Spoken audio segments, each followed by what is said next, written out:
Every year that I've been making these Eagles videos here for you, I've made some sort of Eagles at the bye rundown of the season so far, predictions for the season ahead. And well, this is the first time they've had the week 4 bye when I've made one of these videos, and I wasn't even going to bother making it this year because it's like, well, you don't really got that firm of a grasp of where this team is and their standing in the NFL right now and where to clearly project them to go from here. But I can't go 2 full weeks without talking about Eagles football with you guys during the season.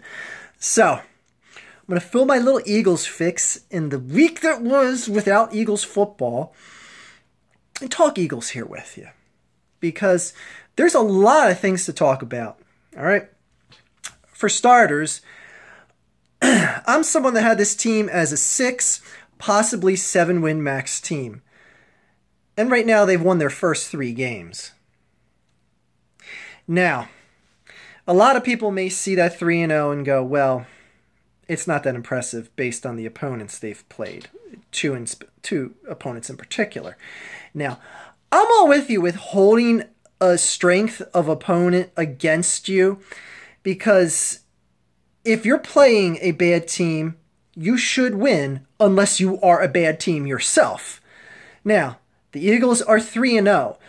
But here's where I push that aside a little bit, because I'll make fun of teams, and I'll get to an example here in a second. But there's still time and place to criticize a team for winning a game and beating a bad opponent. But like I said, I'll get to that in a second.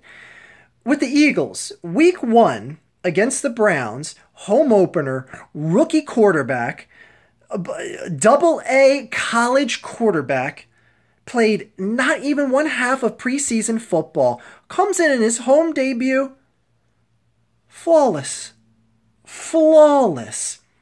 throws 100% against the blitz. I think it was like 6 or 7 completions against the blitz, even though Bart Scott will tell you, Carson Wentz hasn't seen any pressure, but wait till you see what Pittsburgh does to him. He's finally going to get pressure. Oh, please. Chicago and Cleveland were blitzing the crap out of Carson and getting pressure. Bart Scott aside, and his, I don't watch the games, I'm going to give a summary of what I think happened, but I didn't really watch the game. Fuck you.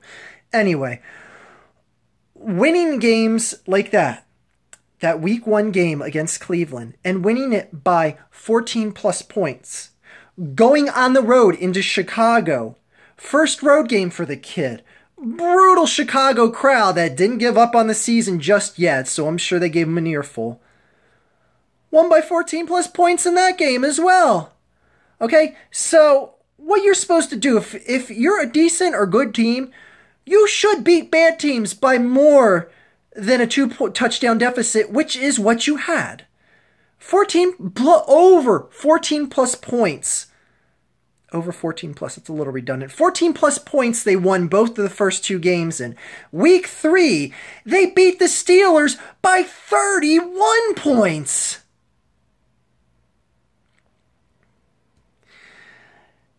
I don't see how you can criticize the opponents the Eagles have had, because 1, they beat a world beater that many people, all of a sudden they show up and they play well against Kansas City, and it's, they're back in the Super Bowl again. It's like, well, then what happened against the Eagles? It's like, don't give the Eagles too much credit. No, it's just that Pittsburgh had an off day. Le'Veon Bell wasn't playing, but correct me if I'm wrong, wasn't the Pittsburgh running back still leading the league in rushing going into week 3? Shut the fuck up, everyone.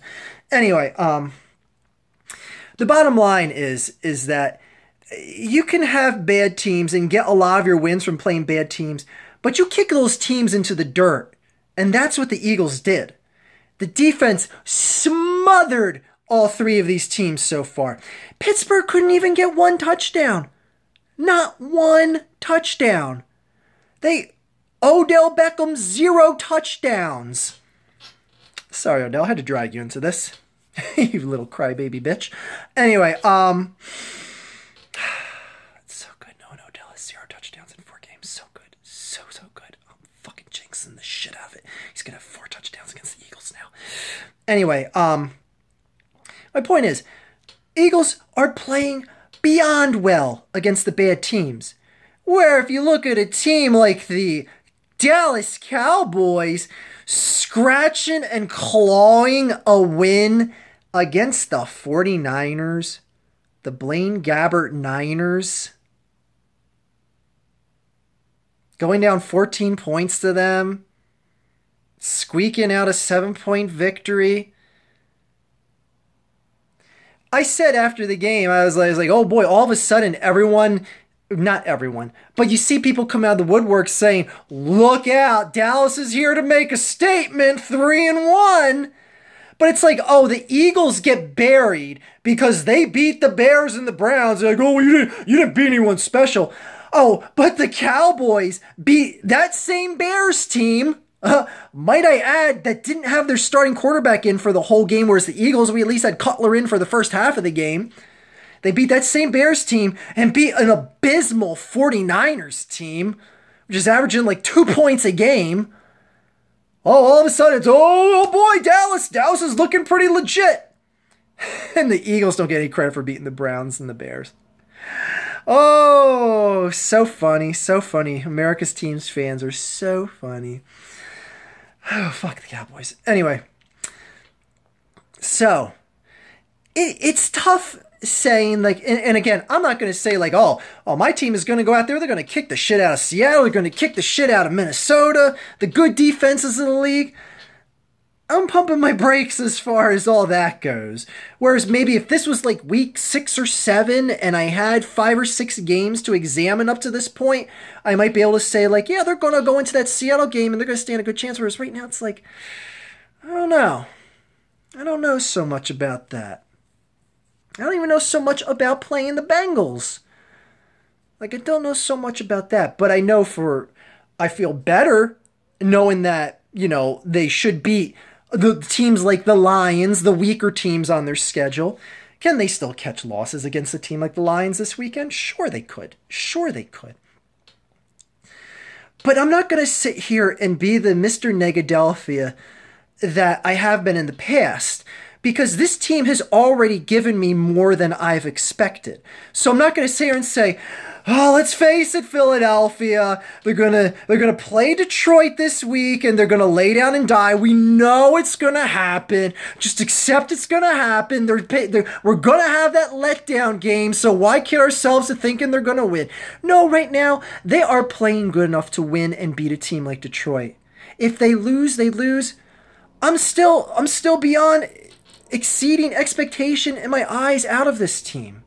So if they catch an L this week against the Lions, I'm not really going to care. But, you know, I'm going to get into that during the preview video this weekend for the Lions. I'll break that down a little more. But I feel confident going into the second half. Obviously, I mean, who wouldn't? If your team's 3-0, you should feel confidence in your team. All right? You should feel confidence. Other than if they scratched and clawed, like if the Eagles had 3 games that looked like the Dallas 49ers game this past Sunday, I'd be coming on here saying, like, guys, they're 3-0, but let's be real. I wouldn't be surprised if they won 2 more games the rest of the season.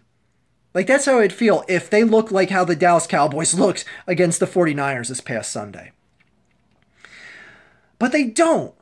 And they've been doing it without a key piece like Zach Ertz. Like, Zach Ertz hasn't even played the last 2 games. That was supposed to be Carson Wentz's go-to weapon. Excuse me, Arson Wentz.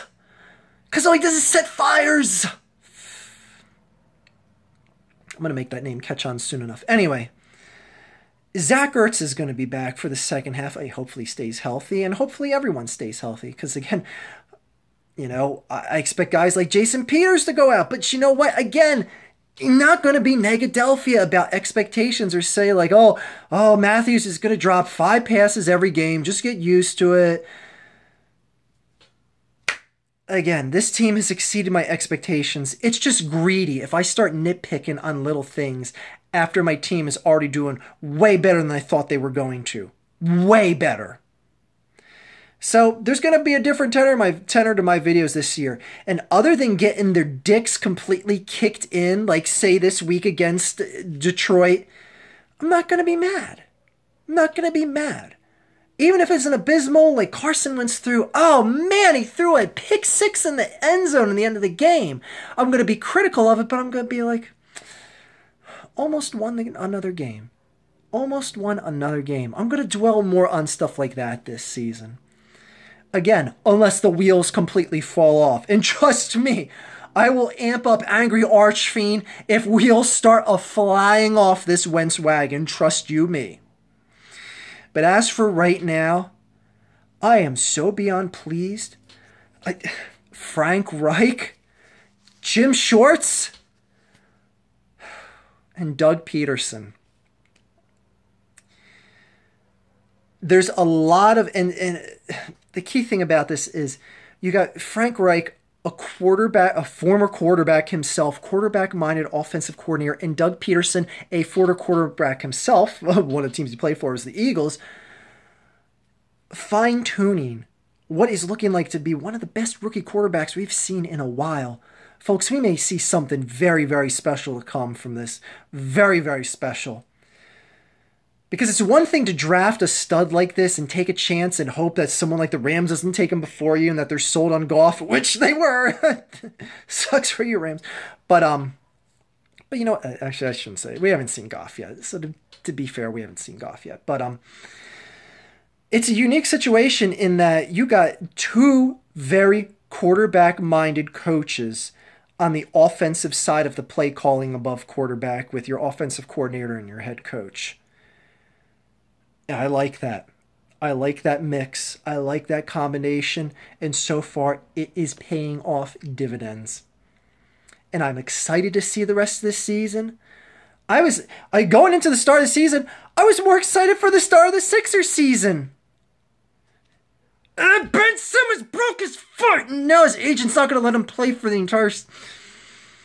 This ain't a basketball video, Archfiend. By the way, preseason starts tonight. I'll be watching Embiid and Dario do their thing. Oh, I finally get to see them two in action against NBA players. I know Embiid's only going to play like 12 minutes, but that's fine. That's fine. I want to see him dunk on someone and cash a three. Then I'll be good. And Dario, I want to see him get plenty of time. And when did this turn into an NBA video, Archfiend? Shut up. Bottom line, people, is there's not much to be frustrated with at all with this team. I mean, other than drops, but drops aren't costing them the game right now. It's going to be more of an issue when games are closer, but it's gotten to the point where the Eagles have had no problem either pulling away by halftime or shortly into the third quarter. If this team can keep up that trend, look out. But until then, pump them brakes. This is just a 1 week at a time type team, and that's all I'm taking it as. But I'm not going to be greedy. Not going to be greedy. Expectations have been met and surpassed so far. So I'm not going to be upset if this team finishes with like 8-9 wins, misses the playoffs. I'll be satisfied. I'll be satisfied. As long as Wentz is still healthy and playing well, I'll be satisfied. But let's see what comes. And by the way, I explained why I don't say fuck the Cowboys and fuck Chip Kelly in the end of these videos anymore, because I want to stay much more focused on my team. People could be asking why I don't say that in the end of my videos anymore, because frankly, I care more about the Eagles this year more than some other team. And I'm trying to shy away from putting other teams on blast other than when they're in the Eagles' next week's schedule. So, have a good day, everyone. And cheap plug, watch my trip to Russia video that I uploaded earlier today. It was pretty cool. Russia's a pretty cool place, and I was like surprised. As was Germany. Anyways, cheap fucking plug. God, you're such a whore, Archfiend. Bye.